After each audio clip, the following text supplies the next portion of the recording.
हम एक स्टोन भी सड़क से उठाते हैं ना तो उसमें भी एनर्जी है। आपके घर पर अगर एक कोई आप ब्यूटीफुल सा फर्नीचर ले आए हैं, हम कहेंगे वो तो लकड़ी का बना हुआ है, बट वो लकड़ी कहाँ से आई है?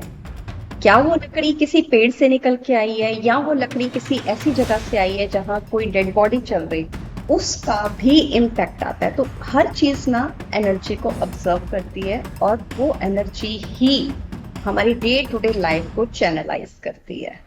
Energy, body and occult medical sciences, these are two different terms. तो जब हम बात कर रहे हैं एनर्जी बॉडी की, इसमें एनर्जी एनर्जी क्या है, सबसे पहले हमें समझने की जरूरत है व्हाट इज एनर्जी। कुछ ऐसा जो हर लिविंग नॉन लिविंग, बड़ी सिंपल लैंग्वेज में बात करेंगे, कुछ ऐसा जो हर लिविंग और नॉन लिविंग दोनों के अंदर है, दैट इज एनर्जी। आप बिलीव करेंगे, हम एक स्टोन भी सड़क से उठाते हैं ना तो उसमें भी एनर्जी है। आपके घर पर आपके घर पर अगर एक कोई आप ब्यूटीफुल सा फर्नीचर ले आए हैं, हम कहेंगे वो तो लकड़ी का बना हुआ है, बट वो लकड़ी कहाँ से आई है? क्या वो लकड़ी किसी पेड़ से निकल के आई है, या वो लकड़ी किसी ऐसी जगह से आई है जहां कोई डेड बॉडी चल रही थी, उसका भी इम्पैक्ट आता है। तो हर चीज ना एनर्जी को ऑब्जर्व करती है, और वो एनर्जी ही हमारी डे टू डे लाइफ को चैनलाइज करती है। अब जब हम एनर्जी बॉडी की बात कर रहे हैं, एनर्जी रीडिंग की बात कर रहे हैं, तो उस एनर्जी को रीड कर पाना, वेदर इट इज पॉजिटिव और नेगेटिव, किस फॉर्म में है, कैसे हम पर इम्पैक्ट डाल रही है, ये होती है एनर्जी रीडिंग, जो हम टैरो के थ्रू भी करते हैं। And there are so many other tools in the occult जिनके साथ हम एनर्जी रीडिंग करते हैं। And another term is medical astrology. तो मेडिकल एस्ट्रोलॉजी है एक तरीके से, हम किसी भी तरीके से कोई एक पर्सन है जो हेल्थ इश्यूज में है, whether it be mental, physical और any other kind of challenges, या कोई स्पिरिचुअल चैलेंज आ रहा है, spiritual challenges are there also. So कोई एक पर्सन मेडिटेशन करने की कोशिश कर रहा है, वो उसी में ही नहीं कर पा रहे, काफी टाइम से ट्राई कर रहे हैं, तो कई तरीके की टर्म्स होती हैं, उनमें जब हम डील करते हैं और वहां पर उनकी प्रॉब्लम देखना, उसका रूट कॉज फाइंड आउट करना और उसका सॉल्यूशन देना, ये मेडिकल एस्ट्रोलॉजी के अंदर आता है, जिसमें आप बड़ी से बड़ी प्रॉब्लम को बड़ी आसानी से रिजॉल्व कर सकते हैं। एंड इसके लिए मैं ये कहना चाहूंगी कि किसी भी तरीके की प्रॉब्लम हो, कोई भी मेडिकल हेल्थ इश्यूज हो, whether it can be females में पीसीओएस, पीसीओडी, कोई भी हार्मोनल इम्बैलेंस, वेट मैनेज, कुछ भी टेक द नेम, इसमें होता है। जो ऑरा है, ऑरा, इसको हम, ये लैटिन से आया हुआ वर्ड है, जो एनर्जी बॉडी को आपने कहा ऑरा, ये होता है एक तरीके का आभा मंडल। आपने देखा होगा पहले, जो भगवान जी की कोई भी पिक्चर आप देखें, गुरु नानक देव जी की ले, या उसके आसपास से क्राउन सा बना ऐसे सर्कल, है ना, वो क्या है? वो, चूंकि वो भगवान है, हमें उनकी एनर्जी फील्ड दिखाई दे रहा है, तो पिक्चर में आपको इस तरीके से दिखाई देगा।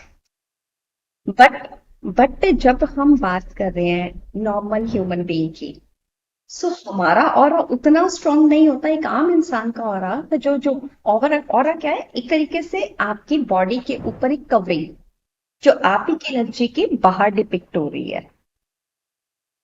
तो वो जो चीज आती है, उसमें कहाँ और कैसे काम कर रहा है, वो आता है रीडिंग के अंदर।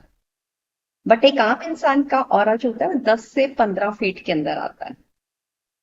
यही जब आप सिद्ध पुरुष की बात करते हैं, किसी मॉन्क की बात कर रहे हैं, उनका 50 किलोमीटर तक भी आता है। और जब मैंने पढ़ा, भगवान कृष्ण, गुरु नानक देव जी, जो इस इतने सिद्ध इतने सिद्ध भगवान राम, उनका 300 किलोमीटर तक था और, मतलब गुरु नानक देव जी का, चलिए, जो मैंने पढ़ा कि एक गांव में जाते हैं और 300 किलोमीटर दूर जो बर्ड्स हैं उनको पता चल जाता है, बिकॉज जो बर्ड्स हैं या जो छोटे एनिमल्स होते हैं उनको पहले पता चलता है। ये और है। सो एनर्जी बॉडी की रीडिंग जो है वो एक डिफरेंट पर्सपेक्टिव है। ऑरा को अगर आप किसी की देखना चाहिए, मैनेज करना बाद में आएगा, उससे पहले आता है कि कोई एक इंसान कैसे फील करे कि ऑरा क्या है, कैसा है। उससे भी पहले एक चीज आ रही है हमारे पास, वो है हमारा सोल, बॉडी एंड माइंड, तीनों का कॉम्बिनेशन। एक इंसान ये कहे कि मैं स्वस्थ हूँ क्योंकि मुझे कोई बीमारी नहीं है, तो वो जो चीज है वो फिजिकल बॉडी की बात कर रहे हैं, जिसके बारे में हम अपने बच्चों को सिखाते हैं, ऐसे खड़े हो, ऐसे बैठो, ये खाओ। खाने से आपने कहा बोला उसकी डाइट अच्छी कर दी, डाइट अच्छी कर दी तो अच्छा वो हेल्दी रहेंगे, फिजिकल अपीयरेंस अच्छी हो रही है, उनकी हेल्थ अच्छी हो रही है। But nobody talks about how to think, आपको सोचना कैसे है।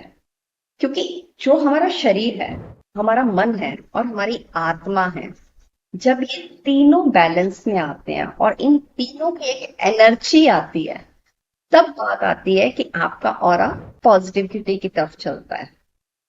ऐसे नहीं होता कि एक भी चीज का इसमें डिस्टरबेंस होगा ना तो वो ऑरा पॉजिटिविटी की तरफ नहीं जा सकता। तीनों का एप्रोप्रिएट बैलेंस, ये है हमारा इसके अंदर ऑरा। और जब ये इसको कि हम ऑरा हमारी डे टू डे लाइफ में कैसे इम्पैक्ट डालता है इसकी बात करते हैं, तो देखिए, जो हम ह्यूमन है ना, साइंटिफिकली ये चीज प्रूवन है कि हमारी जो बॉडी है it behaves like a sponge. हम जिस भी तरीके के एनवायरनमेंट में होते हैं वैसी ही एनर्जी हम अब्सॉर्ब कर लेते हैं। आप देखिए, उदास चार पांच उदास लोगों के साथ बैठ जाए तो छठे उदास आप हो जाएंगे उनके साथ बैठे बैठे, आपको लगेगा यार मैं तो बिल्कुल ही डाउन हो गया हूँ। जिम चले जाओ, बढ़िया सा वर्कआउट करते लोगों को देखो, तो खुद के अंदर एनर्जी आनी शुरू हो जाती है, yes I can do it, I can do it, जोश आ जाता है। सो ये जो कलेक्टिविटी है एनर्जी की, इसका इम्पैक्ट हमारी बॉडी पर पड़ता है। और दूसरी चीज हम ये बात कर रहे थे कि ये जो इसको मैनेज कैसे करना है, तो फिर सबसे पहली चीज होती है माइंडफुलनेस, अवेयरनेस। आप सबसे चीज है अवेयरनेस कि आप अवेयर कैसे रहते हैं कि मेरे आसपास के लोग कैसे हैं, मेरी सराउंडिंग्स कैसी हैं, क्या वो नीट एंड क्लीन है, क्या वो अच्छे हेल्दी फिट माइंडसेट वाले लोग हैं, या वो पॉजिटिव माइंडसेट वाले लोग हैं, क्या वो डरते नहीं छोटी छोटी चीजों पे, कंप्लेन नहीं करते। ये जो माइंडफुलनेस आती है, ये इम्पैक्ट डालती है कि उसके बाद हम कैसा ऑरा लेकर घर आ रहे हैं। बिलीव मी, अगर आप किसी पर्सन से मिले और आपको लगे कि यार ये बहुत एनर्जेटिक है, ये बहुत एंथुसियास्टिक है, ये बहुत बढ़िया काम करने वाला बंदा है, आप उससे मीटिंग में उसके सामने अपना नॉर्मल प्रेजेंट करेंगे, जैसे आप हैं सेल्फी प्रेजेंट करेंगे। बट जब आप घर आएंगे ना, आपके अंदर ना, आपका माइंड उस तरीके से, आप खुद के अंदर थोड़ा सा चेंज देखना फील करोगे, यार इस बंदे से मिलके मुझे ये चेंज आया। ये हम उनका ऑरा अपने साथ कैरी कर कर लेकर आते हैं। ये है और आपको पहले एक छोटी सी और एक सिंपल टर्म में आपको थोड़ा सा समझा देती हूँ।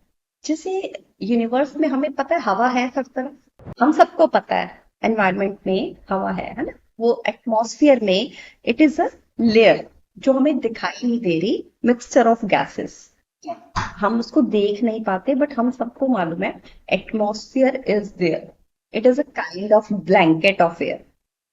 अब इसको ऑरा के साथ कनेक्ट करो, हमारी बॉडी में भी ऐसे ही, बॉडी के ऊपर भी एक ऑरा आ गया जो हमारी ही एनर्जी को डिपिक्ट कर रहा है। अब उस एनर्जी को अगर आप किसी एक पर्सन से मिले जो कि बहुत ही पॉजिटिव है, पॉजिटिव माइंडसेट में है, उसका ऑरा क्लीन है, सबसे बड़ी चीज होती है ऑरा क्लीन होना, उसका ऑरा क्लीन है, वो अपनी डे टू डे लाइफ में मेडिकल ये अपनी स्पिरिचुअल प्रैक्टिसेस कर रहे हैं, मेडिटेशन कर रहे हैं, या फॉर दैट मैटर नहीं भी मेडिटेशन में बैठते, दिल साफ है बंदे का, ठीक है, तो उनका ऑरा क्या होगा, पॉजिटिव। वहां से आपका ऑरा जो है उस ऑरा के साथ कनेक्ट हो जाएगा, तो आप वो पॉजिटिव ऑरा अपने साथ लेकर आए। देखिए, एनर्जी हरमन जी दो ही होती है, एक पॉजिटिव और एक नेगेटिव। इसको एस्ट्रोलॉजी में थोड़ा सा लेकर चाहूंगी समझाने के लिए। जैसे हम भगवान शिव पर जल चढ़ा रहे हैं, तो जल चढ़ाते हुए हम क्या कर रहे हैं, उस वक्त हम अपने अंदर की जो बुराई है, अपने अंदर की जो नेगेटिविटी है, किसी के दुख, कोई परेशानी, कोई जॉब की, कोई करियर की, मन में लेकर, और हर कोई ये कहता है कि ठीक है भगवान मैं तुम्हें और कुछ नहीं दे पा रहा हूँ, मेरी तरफ से यही अर्पण है, यानी मैं अपने आप को अर्पित कर रहा हूँ।